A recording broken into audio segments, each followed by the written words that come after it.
Letter 9, the Dera, February 2nd, 1933.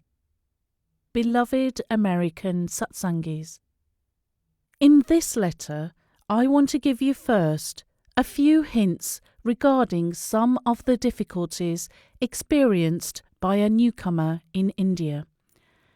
You shall then have something better in the last section of the letter.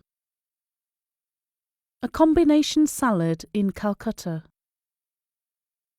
On board ship, the writer made the acquaintance of a very affable and cultured Hindu gentleman who was of great assistance to him during the 6 hours he spent in Calcutta. After many weeks aboard ship, saturated with unsavoury smells, and finally free upon solid ground once more, one feels that a good square meal would be about the most desirable thing imaginable. So we set off to find a restaurant where they served vegetable curry and rice. We heard of such a place.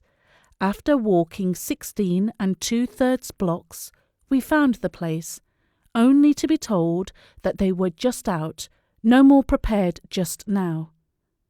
But they told us of another place. Walking 9.5 blocks more, walking is good for one after a long sea voyage, we were told sadly that they never made strictly vegetable curry. Why should anyone want vegetable curry, least of all an American sahib? They would serve a choice chicken curry immediately for 1.5 rupees. But we asked for a vegetable combination salad.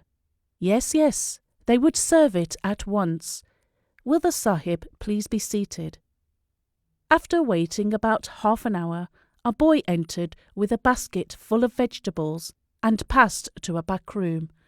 15 minutes later, the proprietor entered the dining room, triumphantly carrying a broad smile and the combination salad. It consisted of 3 pieces of green peppers, 1.5 slices of tomato, 2 pieces of onion, and 9 shreds of cabbage, topped off with a small pod of red pepper, just to give it artistic effect. Asked for a salad dressing, the proprietor looked pained and disappointed. His salad was not duly appreciated. These Americans are such unreasonable creatures anyway. They are all so rich and live in such unbounded luxury that they are badly spoiled. Why should anyone wish anything else on a fine salad like that? Wasn't the red pepper sufficient for relish? My educated friend explained in the vernacular, and so, after serious conferences with the elders of the establishment and much grave discussion, it was finally agreed that if the sahib wished, they would send out and get some olive oil. The sahib did not care. Railway travel in India. Going to the depot, they always say station in this country to take a train. One has to decide, first of all, what sort of a person he is, whether first class, second class, intermediate, or altogether third rate. If he thinks he is first class and wishes to travel that way, he pays a rate a little higher than the regular railroad fare in America.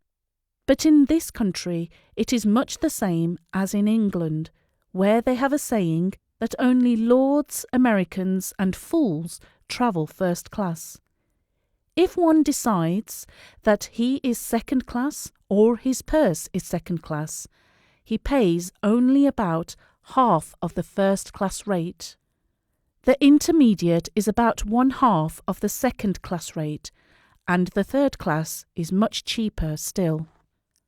Let us suppose that he elects to travel intermediate. He will get there just as soon as if he travelled first class.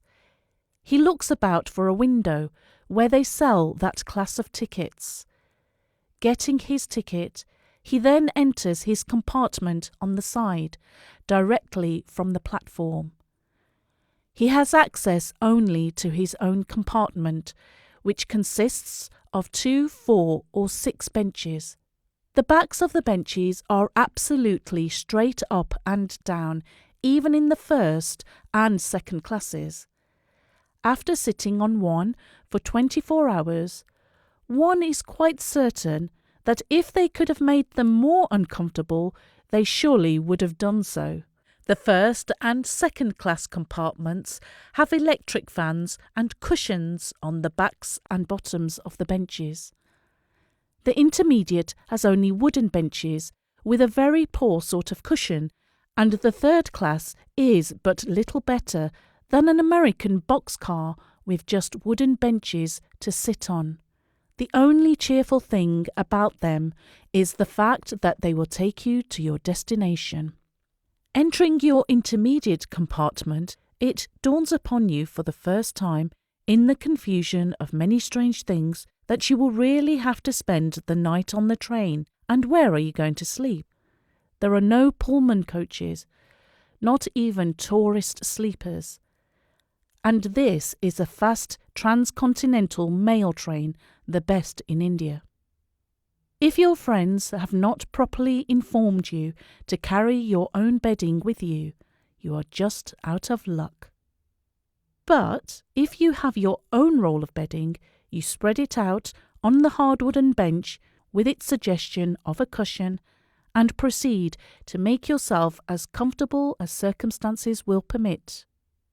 It is always equivalent to many riches if you learn to be satisfied with whatever your lot may be.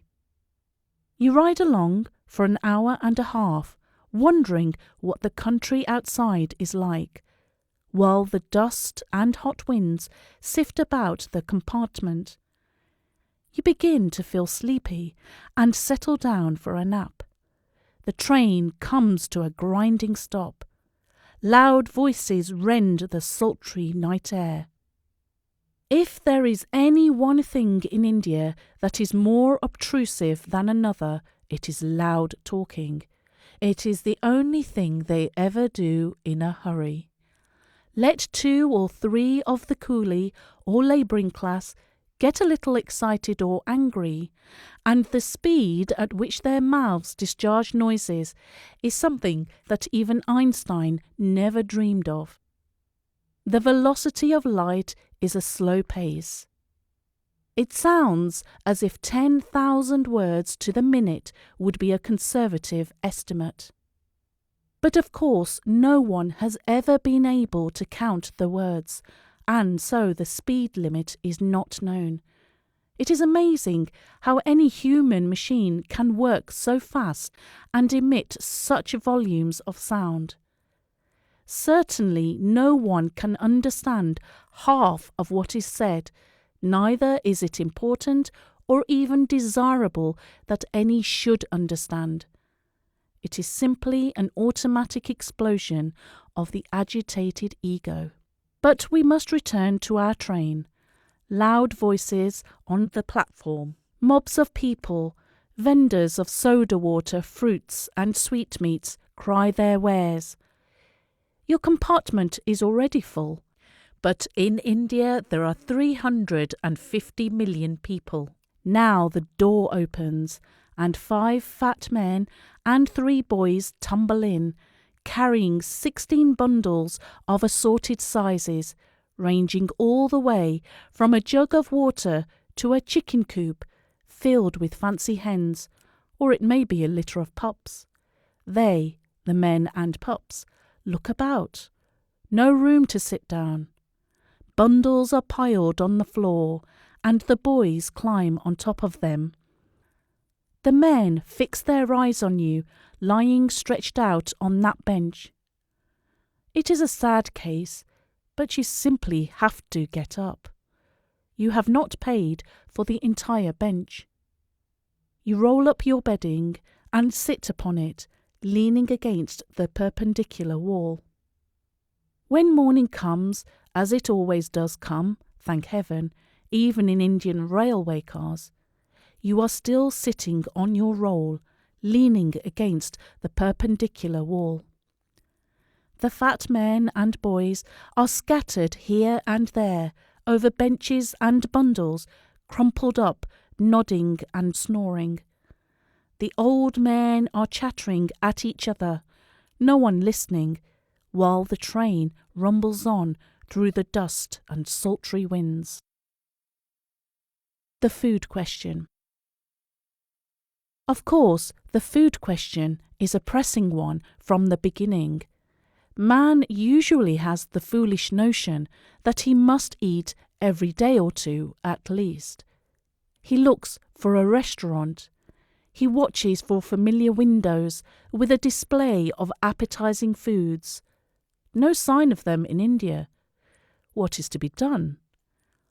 He soon learns that he should have carried his own food with him, as well as his bedding, soap and towels.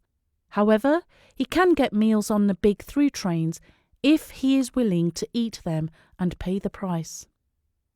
He can get lunches also at some of the principal stations, but for a strict vegetarian it is often a rather difficult problem. Comfortably settled at last at the end of his journey, and a faithful servant urging him to eat, the American is again quite satisfied. The boy enters with a full tray, little copper dishes, each filled with something, the like of which he never looked upon before, and on a large copper platter, a stack of something that resembles pancakes. You lift one. It feels hard and heavy. It is a chapati, the standard bread here, made of whole wheat flour, salt and water, and baked on a piece of sheet iron.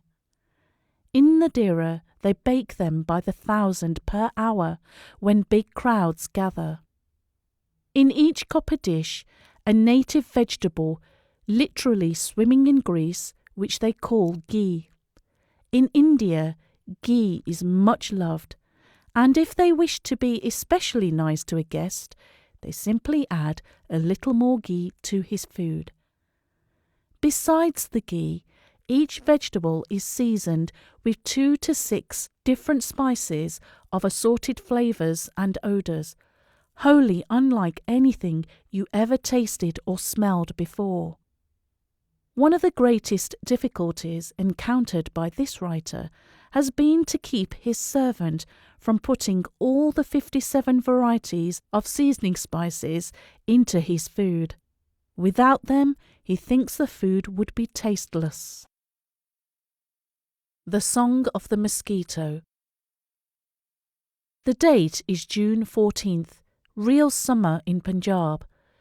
The 2 small boys appointed to pull the bunka to keep the air in motion in the room have grown tired of their monotonous job, and one of them is stretched out on the floor, sound asleep. Footnote: bunka, a large cloth fan suspended from the ceiling and kept in constant motion by pulling ropes. End footnote. The other one is so sleepy that his hand relaxes the rope, the bunka slows down to a complete stop, and he leans back against the wall asleep. Presently beads of perspiration stand out all over you. The temperature is 120 degrees Fahrenheit in your room. Baras Ram, the servant boy, enters the room for the 27th time in 2 hours to ask if the Sahib will have another glass of lemon soda, which he calls lemonade. This drink is quite a welcome refreshment during the hot weather in India. When night falls, the newcomer seeks relief from the oppressive heat of the rooms below by going up to the roof. Here he is greeted by the silvery moon, just risen above the valley of the Beas River. As soon as he can get rid of an over-anxious servant, he lies down on his cot to rest and listen to the chanting of 50 women in the Dera kitchen as they sing in unison their song of devotion to Sadhguru while they cook chapatis. The howl of jackals in the distant jungle and the persistent song of a quartet of mosquitoes keep him company as he slips away into dreamland. Talk less, eat less, sleep less. In the morning, your servant awakens you when he thinks you have slept too long. He coughs a little louder than usual or rattles a dish. It is not good for you to sleep so late, especially after your tea is poured piping hot. Your servant knows what is best for you, and above all, he knows what is teak or proper. The very day this writer arrived here, a bright satsangi informed him that as one advances in this path, he eats less, sleeps less, and talks less. Your servant will see to it that you sleep less. With a little encouragement, he will volunteer to do most of the talking for you. But if you should eat all he sets before you, you would not survive a single month. In spite of pleadings and scoldings, he continues to serve enough for 5 men. Once you are seated at your breakfast table, your servant places before you a pot of tea and 2 small biscuits, little sweet crackers. You prefer coffee, but he sadly informs you that there is no coffee in town. Besides, it is quite incredible that anyone should prefer coffee to tea. Does not every English gentleman in the world drink tea precisely at 6 o'clock every morning? You surrender and reach for the tea, but the servant jumps for the pot and pours the tea himself. It is not teak that a sahib should pour his own tea. You look for the cream. At least you might have cream in your tea if you cannot have coffee. But he passes you a cup of milk, boiled and sweetened. Anyway, it is very strange that a man should want cream in his tea. One should use only sugar in tea. But these Americans have such peculiar notions. Months after this American was settled here in his own little corner, he was able to get a man to bring milk to his own rooms so that he could let it stand overnight and have cream for his coffee the next morning. Also to avoid having the milk boiled and sweetened, which is the universal custom here. So the next morning he looked forward to enjoying real cream in his coffee for the first time since leaving America. But when the coffee was served, a jug of milk was set before him. Asked about the cream, the servant exhibited a pained and blank expression. He had carefully stirred the cream and milk together again, thinking it would surely be much better that way. It was quite incredible that anyone should want pure cream in his coffee when he might have milk and cream both together. Hands made before towels. One day, following a severe dust storm, a plate was put on the table quite covered with dust. It was handed to the servant to be cleaned. He took it in the most casual manner and proceeded to wipe the dust off with his bare hands. One day, after sending away to a distant city for baking powder, the writer proceeded to make whole wheat pancakes à la Américaine. Charcoal was placed in a little iron box and a plate of steel was set over the hot coals. Ghee was poured over the steel plate and the batter was spread. The pancakes were nicely browned at last. The servant looked on with eager, snapping eyes, picked up the extra plate off the floor, wiped off the dust with his bare hands, and then picked up the hot pancakes, one at a time, in his fingers and put them on the plate. When told that he must handle them with a knife or fork, no pancake turners known, He was amazed that anyone should prefer clumsy instruments to his own hands, even for handling hot pancakes. There is no such thing as fresh butter in this country, except in a few of the larger cities that have modern dairies, or where people are especially taught to make it. What they use for butter is extracted from milk after a long process of boiling and mixing and separating. The taste and the odour are both rather difficult for an American to surmount. Beds and feather pillows unknown. There are no such things as bed springs and mattresses. Your beds consist of a roll of blankets spread upon cots made by stretching ropes or strips of canvas over wooden frames, which stand up on 4 legs a foot or more from the ground. Then your pillows, you pick them up and try to diagnose them.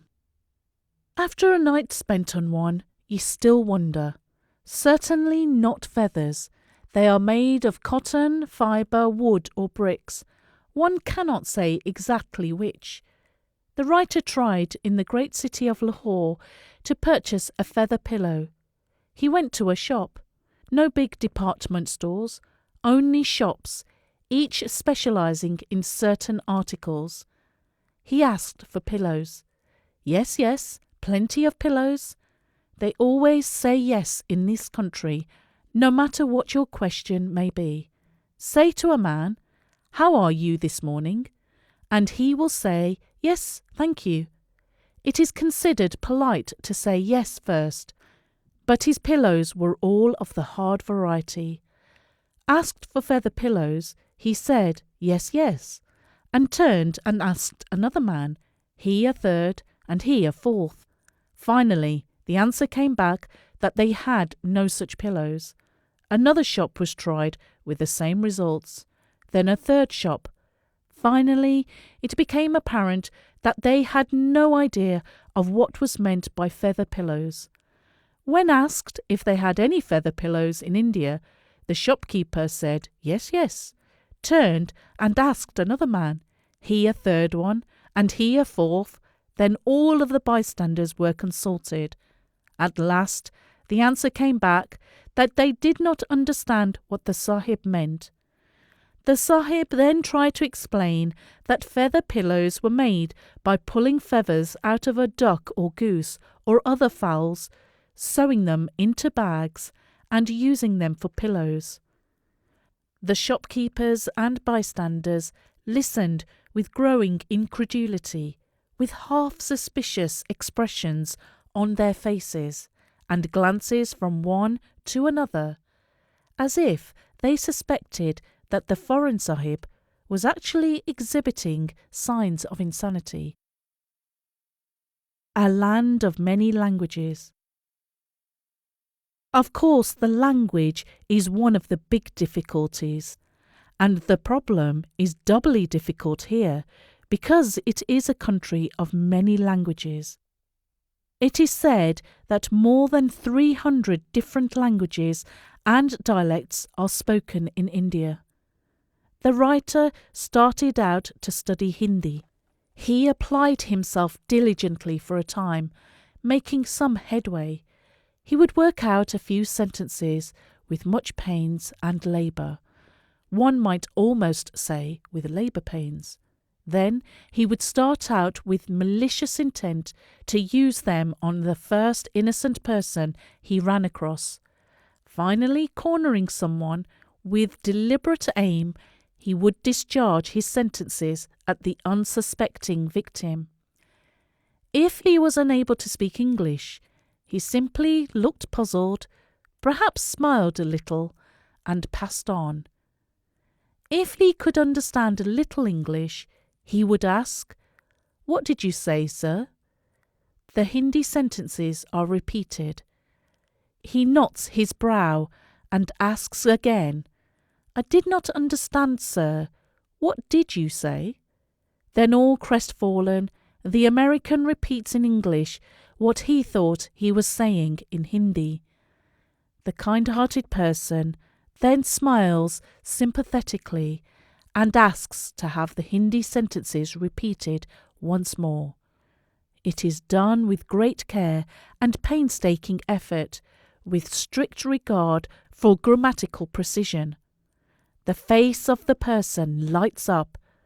He has understood. At last you have triumphed. But the person adds, "Yes, yes, that is quite all right. Perfectly correct, sir. Only that is not the way we say it." He is then asked to say it right, and he says something which sounds not at all like anything the American had ever heard before. Urdu, Hindi and Punjabi are all spoken here. Punjabi is sometimes called Gurmukhi. Asked to explain the difference between these three languages, the average person will tell you in substance, no difference at all. They are exactly the same, only different. They will then tell you how Hindi is made up more of pure Sanskrit, Urdu being a mixture of Hindi, Persian, Arabic and Sanskrit, while Punjabi is a mixture of them all. Punjabi is to some extent a manufactured language, having been modified by one of the Sikh gurus, and so it is considered almost a sacred tongue by the Sikhs. It is the language in which their sacred book is written. The problem of traffic congestion. If you are travelling on the highways or city streets of this country, the problem of traffic congestion is always present. In the main streets and on the sidewalks of Calcutta, you may have to push the cows out of your way to get by. If you are in a motor car on almost any highway, you are confronted by a mob of people, and filling in all of the spaces between the people are various assortments of cows, ox carts, camels, buffaloes, calves, donkeys, dogs, and sometimes geese, ducks, and chickens. The horn is sounded nearly all of the time, but no one pays any attention to it until the car is right on them, and then they jump, sometimes in the right direction. When the writer was in India on his first trip 42 years ago, he was riding a bicycle one day down a broad and beautiful boulevard in Bangalore city. A crowd of people strolled along in front of him in the centre of the street. The alarm bell was rung and rung, but no one heeded the bell. Finally, he turned to go around a bunch of men who were directly in front of him. Just at that moment, a man jumped, of course in the wrong direction, right in front of the wheel. There was a bump in the rear, which probably left a bump in the same region. A general scatterment. Much loud talking by the crowd, while the two of us sat in the midst of the street and looked at each other, looked and wondered. And so one might go on for hours, recounting the minor difficulties one encounters as a stranger in this country.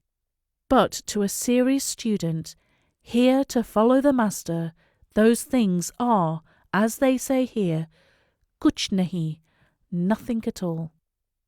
Although this letter is already long enough, we cannot close it without some reference to the master.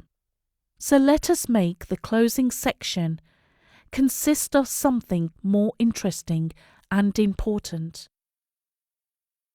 A parable of the ballroom. The dance is in full swing. Costly gowns and sparkling jewels, bare white skin, powder and rouge, light and music and wine, beauty and laughter and love, all mingle in one gorgeous night.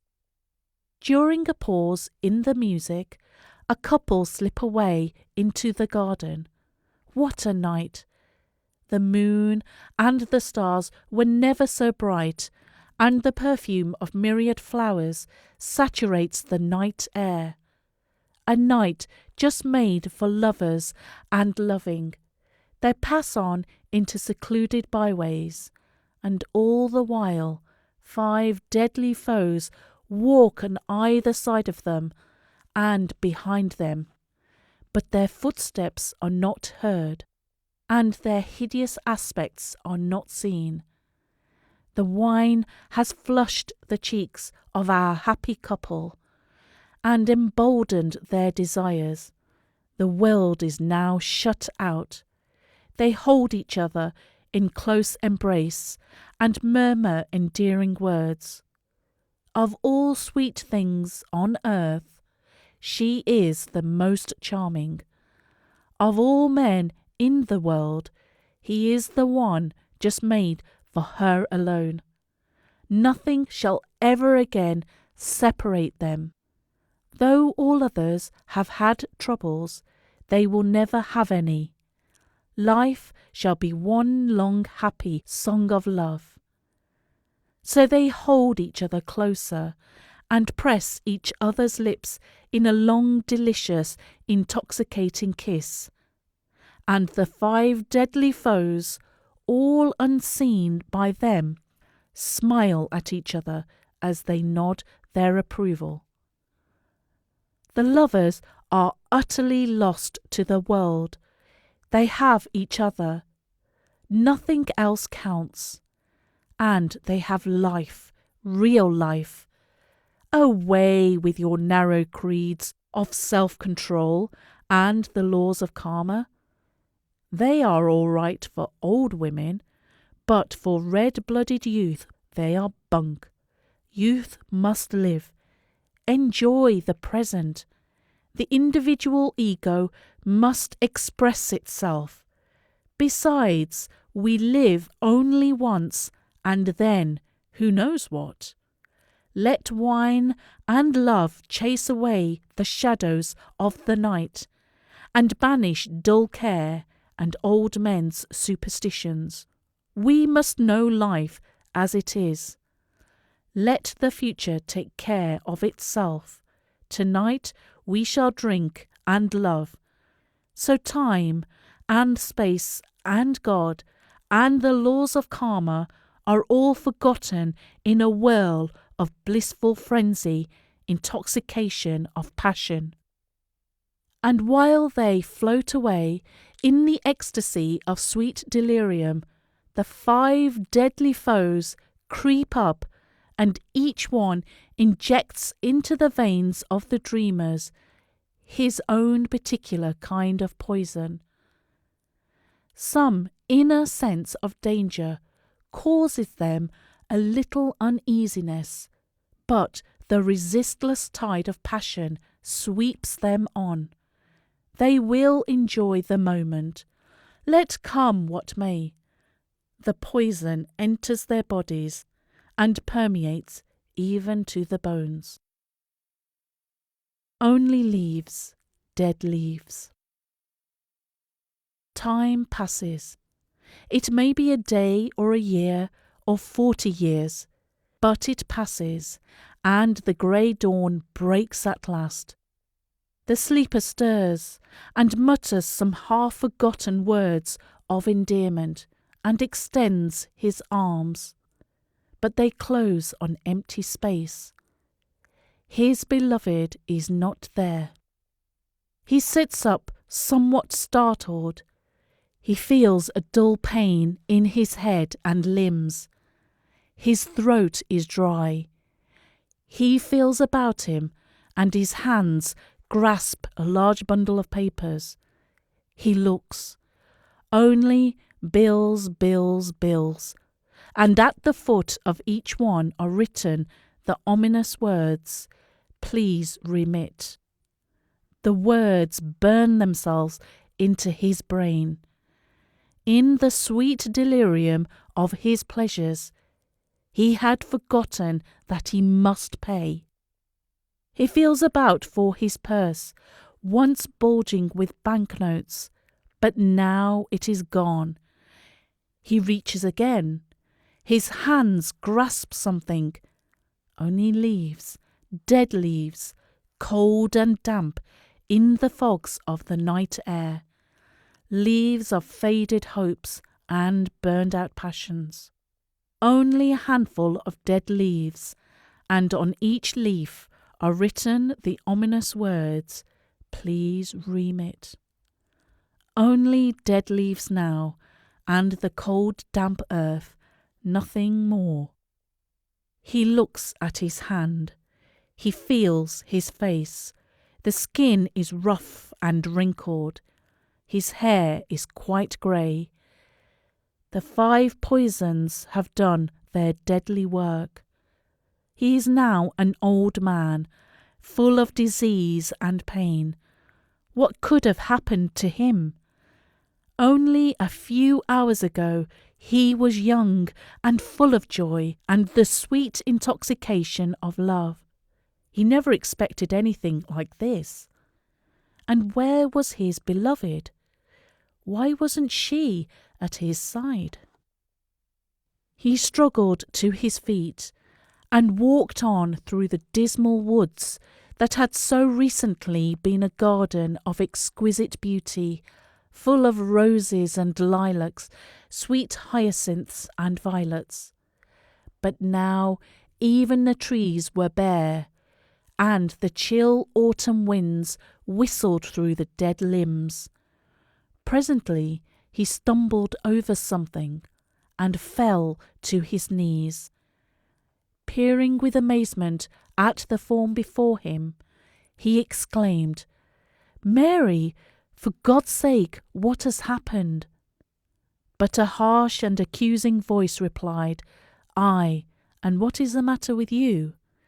Still gazing into the gaunt and haggard face before him, he thought, "Great God, is that the thing I loved but an hour ago?" Then, out of the depths of anguish and bitter disappointment, he cried aloud, my God, what is it all about?" Still looking anxiously at the thing on the ground, he muttered, "Water, water." And then, as he reached for the empty cup, his hand dropped. His chin rested on his chest, and the body pitched forward to the ground. Another soul had passed under the wheel. Master enters the dance hall. Going back to the dance hall, let us follow another scene for a few minutes. In the midst of the gay whirl, an elderly man enters. He wears a tall white turban, East Indian fashion, a long light-coloured coat, Raja style, light trousers, and tan-coloured Oxfords. He has a long white beard. His bearing is noble, as that of a born king, and his countenance is like the rays of the morning sun. His voice is low and musical and full of tenderness. He spreads about him an atmosphere of holy peace.